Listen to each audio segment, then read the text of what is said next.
நீலாம் படிச்சு கலெக்டர் ஆக போறியான்னு நம்மளை பார்த்து கேட்டிருப்பாங்க.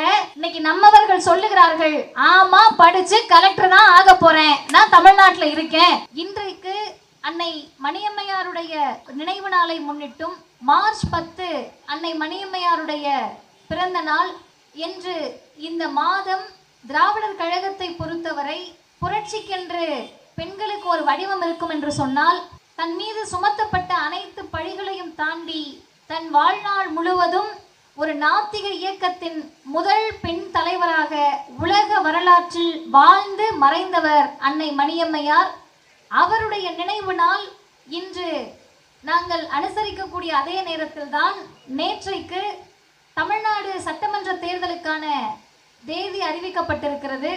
இன்றைக்கு இந்த கூட்டம் அறிவிக்கப்பட்ட பிறகு சென்னையில் எங்களுக்கு இதுதான் முதல் கூட்டம் என்று சொல்வதற்கு ஆசை இருந்தாலும் கூட, வர இருக்கக்கூடிய எங்களது கழக தலைவர் 93 வயதில் நேற்றைக்கு காலை தஞ்சையில் ஒரு திருமணம், மாலை திருக்கோவிலூரில் பொதுக்கூட்டம், இன்று காலை சென்னை பெரியார் திடலில் அன்னை மணியம்மையாருடைய நினைவு நாளை முன்னிட்டு மலர் வளையம் வைத்துவிட்டு அவருடைய பணிகளை எல்லாம் முடித்து இன்று மாலை தாம்பரத்தில் உங்கள் மத்தியில் உரையாற்ற வருகை தந்திருக்கிறார்கள். நீங்கள் ஏன் இவ்வளவு பயணிக்க வேண்டும், ஓய்வெடுக்கலாமே என்று யாராவது கேட்டால் அவருடைய ஒரே பதிலாக 2026 சட்டமன்ற தேர்தலில் மீண்டும் திராவிட மாடல் ஆட்சியை, திராவிட முன்னேற்ற கழக ஆட்சியை முத்துவேல் கருணாநிதி ஸ்டாலின் என்ற மனிதர் முதலமைச்சராக வேண்டும் என்ற நோக்கத்தோடு அனுதினமும் பிரச்சாரத்தை மேற்கொண்டிருக்கிறார்.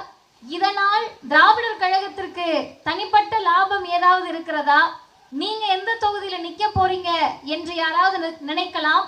ஆனால் ஒரே ஒரு குறிக்கோளோடு எங்கள் தலைவர் பயணத்தை மேற்கொண்டார். அது என்ன குறிக்கோள்னு கேட்டா, பெருசா ஒன்றும் இல்லை. இந்த தாம்பரம் எங்களுக்கு பழக்கப்பட்ட பகுதி. இங்க நாங்க வந்தவுடனே முதலில் எங்கள் கண்களில் படுவது, இங்க உழைத்து கொண்டிருக்கக்கூடிய காய்கறி விற்கிற, பழக்கடை வச்சிருக்க, டீ கடை வச்சிருக்க, சின்ன சின்ன கடை வச்சிருக்க, பூ கட்டி வித்துக்கிட்டு இருக்க அக்கா, இவங்க எல்லாரும் தான் நம்ம கண்ணில் படுவாங்க. இவங்க இத்தனை பேர் உழைப்பதற்கான காரணம் என்னன்னு போய் கேட்டீங்கன்னா, என் பிள்ளை எப்படியாவது படிச்சிடணும்னு சொல்லுவாங்க.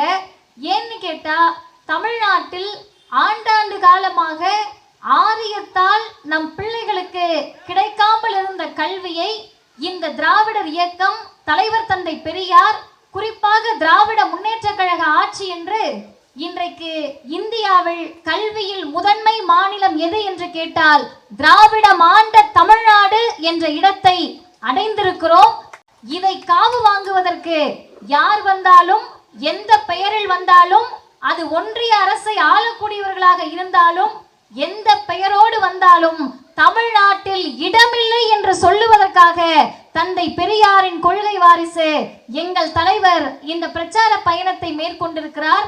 2 செய்திகளை மட்டும் சொல்லி நிறைவு செய்கிறேன்.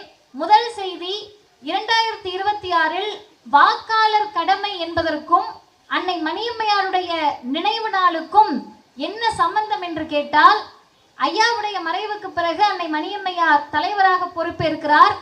அப்போது நடைபெற்ற தேர்தலில் அன்னை மணியம்மையார் சொன்ன அதே சொற்கள் இன்றும் நாம் நினைத்து பார்க்க வேண்டியது, பின்பற்ற வேண்டியது. அன்னையார் சொன்னார்கள், இந்த முறை நாம் ஏமாந்தால் பலிபீடத்தில் தமிழர்கள் நிறுத்தப்பட்டு விடுவோம்.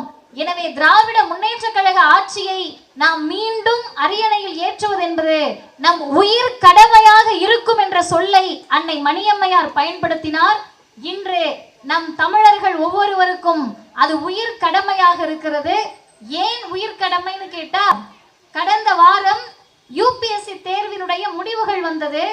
இந்திய வரலாற்றில் ஒரு மாநிலத்தில் குறிப்பிட்ட இந்த கிளாஸுக்கு போய் தான் நாங்கள் ஜெயிச்சோம், இந்த கோச்சிங் கிளாஸ் போய் ஜெயிச்சோம்னு சொல்லக்கூடிய வரலாற்றை நம்ம பார்த்திருப்போம். ஆனால் முதல் முறையாக தமிழ்நாடு அரசின் சார்பில் நம்முடைய முதல்வர் கொண்டு வந்த நான் முதல்வன் திட்டத்தில் படித்து வெற்றி பெற்ற 60 பேரில் 56 தோழர்கள், சகோதரிகள் நான் முதல்வன் திட்டத்தில் பயிற்சி பெற்றவர்கள். அது முடிஞ்ச பிறகு அவங்க பேட்டி கொடுக்கறப்ப அந்த சகோதரர் சொல்றாரு, எங்க அப்பா செங்கல் சூளையில வேலை பார்க்கறாரு. தமிழ்நாட்டினுடைய வரலாறு என்னன்னு கேட்டா, நீலாம் படிச்சு கலெக்டர் ஆக போறியான்னு நம்மளை பார்த்து கேட்டிருப்பாங்க. இன்னைக்கு நம்மவர்கள் சொல்லுகிறார்கள், ஆமா படிச்சு கலெக்டர் தான் ஆக போறேன், நான் தமிழ்நாட்டுல இருக்கேன் என்று சொல்லக்கூடிய நிலையை அடைந்திருக்கிறோம். அந்த சகோதரர் சொல்லுகிறார், எங்க அப்பா செங்கல் சூளையில வேலை பார்க்கிறாரு, அம்மா டெய்லர், மாசம் 6500 ரூபாய் கூட எங்களுக்கு வராது, எப்படி படிக்கிறதுன்னு நினைச்சப்ப திடீர்னு ஒரு நாள் தமிழ்நாடு சார்பில், தமிழ்நாடு அரசு சார்பில் நான் முதல்வன் ஒரு திட்டம் வந்துச்சு. 7500 ரூபாய் மாசம் எனக்கு கொடுத்தாங்க. இன்னைக்கு நான் யூபிஎஸ்சி தேர்வில் வெற்றி பெற்று ஐஏஎஸ் அதிகாரி. அது அல்ல செய்தி. அவங்க அம்மா பேசுறப்ப சொல்றாங்க, என் மூத்த மகன் ஐஏஎஸ் ஆயிட்டாரு, 2வது மகன் ஐஏஎஸ் ஆகணும்னு படிச்சுக்கிட்டு இருக்காருன்னு. வீட்டில் இருக்கக்கூடிய 2வது பிள்ளைகளும் ஐஏஎஸ் ஆகணும்னா மீண்டும் திராவிட மாடல் ஆட்சிதான் தேவை. தமிழ்நாட்டுக்கு முத்துவேல் கருணாநிதி ஸ்டாலின் தான் முதலமைச்சராக தேவை என்பதை தமிழ் சமூகம் புரிந்து கொள்ள வேண்டும். குறிப்பாக இளைஞர்களே, பார்ப்பது, கேட்பது, ரசிப்பது, நடனத்தை பார்ப்பது எல்லாமே மகிழ்ச்சியை தரும். ஆனால் நம்முடைய சுய இன்பத்திற்காக, சுய மகிழ்ச்சிக்காக தமிழ்நாட்டை காவு கொடுப்பதற்கு இந்த கருஞ்சட்டை படை ஒரு நாளும் அனுமதிக்காது. வீதி வீதியாக செல்லுவோம், வீடு வீடாக செல்லுவோம், ஊர் ஊராக செல்லுவோம், தொகுதி தோறும் செல்லுவோம். தமிழர் தலைவர் ஆசிரியர் தலைமையில் 2026 சட்டமன்ற தேர்தலில் மீண்டும் திராவிட முன்னேற்ற கழக தலைமையிலான அரசு ஆட்சி அமையும் வரை போராடுவோம் என்று சொல்லி முடிக்கிறேன். வாய்ப்புக்கு நன்றி, வணக்கம். வாழ்க பெரியார், வளர்க பகுத்தறிவு.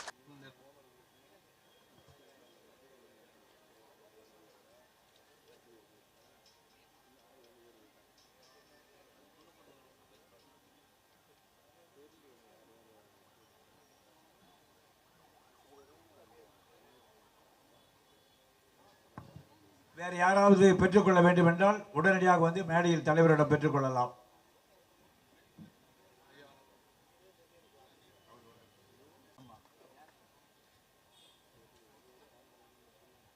தோழர் குணசேகரன் விடுதலை சந்தா வழங்குகிறார்கள்.